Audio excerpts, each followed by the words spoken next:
අපිට තියෙන්න ඕන මොනර කන. මොනරක තමයි හොඳටම ඇහෙන්නේ කියන්නේ යා රැය නිදියද්දී උණහ පුළුව එනවා ගහ දිගේ එද්දී ඌට ඇහි කියලා බයට ගැලවෙන පොත්ත ආපහු බිම තියලා ආයිත් නගිනවා. නැගලා මොනරගේ ඇඟට කොට වෙලා ඔය මොනර පියාඹන්න ගන්න. පියාඹනකොට මොකද කරන්නේ? මේ බෙල්ල තද කරලා ඊට පස්සේ ඌ වැටෙනවා බිම. වැටුනහම ඔළුව විතරක් කාලා යනවා. හරිද? එතකොට මේ එයාගේ වගේ කන හොඳට ශ්‍රවණය වෙන්න ඕන. අර බූරු පිටත් හරි. එතකොට උකුස්සා කියන්නේ හොඳටම කියන්නේ එයාට හොඳට පේනවා. ඕන උඩක් ඉඳලා බලුවා. ඔව්.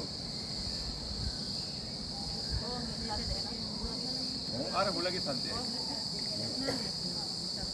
ඕක තමයි මට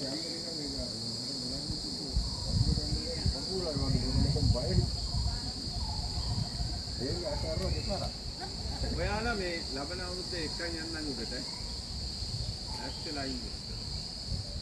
ඕනක් විදියට අපි අපේ අනුමැතිය අරන් ඕන නැතුව අපිට බලතල කොච්චර තිබ්බත් මම කැමති නෑ ඉතින් එහාට යන්න.